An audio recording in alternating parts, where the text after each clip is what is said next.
Hello friends, welcome back to my channel. இன்றைக்கி என்ன recipe பார்க்க போகிறோன்னா கோலா உருண்டை ரெசிபி தான் பார்க்க போகிறோம் என்னோடய ஸ்டைலில்.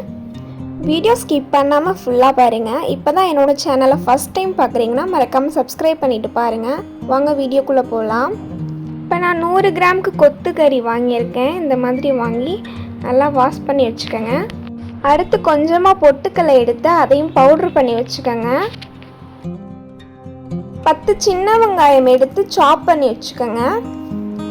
ஒரு பச்சை மிளகாய் எடுத்து அதையும் கட் பண்ணி வச்சுக்கோங்க. இப்போ நம்ம க்ளீன் பண்ணி வச்சுருக்க கறியை நம்ம மிக்ஸி ஜாரில் போட்டு நம்ம அரைச்சி எடுத்துகிட்டு வந்துடலாம்.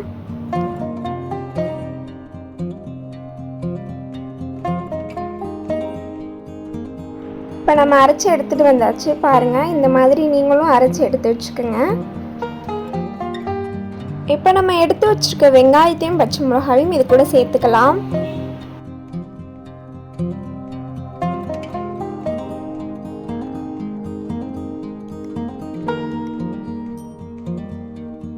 இஞ்சி பூண்டு பேஸ்ட்டு 1 ஸ்பூன் சேர்த்துக்கோங்க.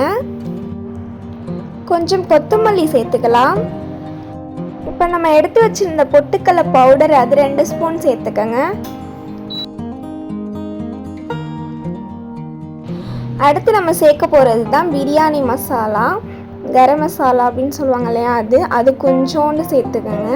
இந்த ரெசிபி நம்ம சேனல் அப்லோட் பண்ணியிருக்கோம், கண்டிப்பாக போய் செக் பண்ணி பாருங்கள். 1 ஸ்பூன் மிளகாய் தூள் சேர்த்துக்கலாம். தேவையான அளவு உப்பு சேர்த்துக்கங்க.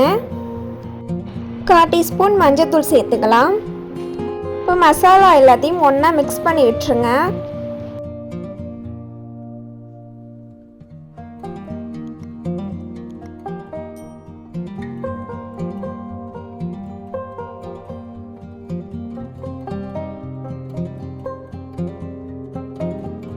பாருங்க, இந்த அளவுக்கு நம்ம மிக்ஸ் பண்ணி எடுத்தாச்சு. இப்போ நம்ம எல்லா மசாலாவையும் இந்த மாதிரி நம்ம உருண்டைகளாக பிடிச்சி எடுத்துக்கலாம். கிராக் விழுகாமல் எல்லா உருண்டைகளையும் பிடிச்சி எடுத்துக்கோங்க. இப்போ நம்ம தேவையான அளவு ஆயில் சேர்த்துக்கலாம்.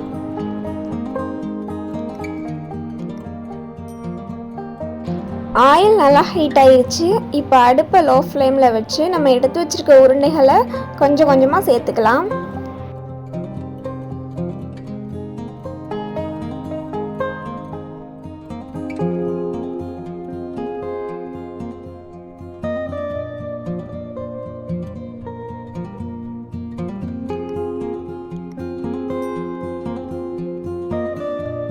பாருங்கள், கொஞ்சம் கூட உடையவே இல்லை. ஸோ இந்த மாதிரி நீங்களும் நான் சொன்ன மாதிரி ட்ரை பண்ணுங்கள், கண்டிப்பாக நல்லா வரும்.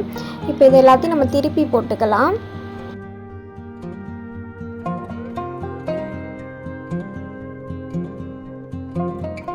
இப்போ நம்ம 2 சைடும் ஈவனாக பெரட்டி போட்டு எடுத்தாச்சு. பாருங்கள், நல்லா வெந்து வந்துருச்சு. இந்த ஸ்டேஜில் நம்ம ஒரு பிளேட்டுக்கு மாற்றிக்கலாம்.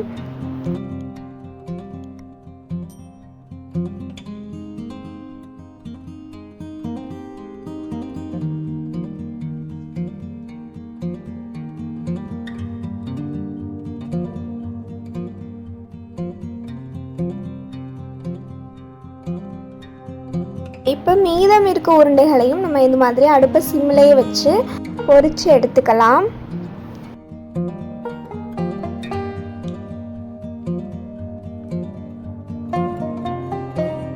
இப்போ இதை நல்லா பெரட்டி விட்டுக்கலாம்.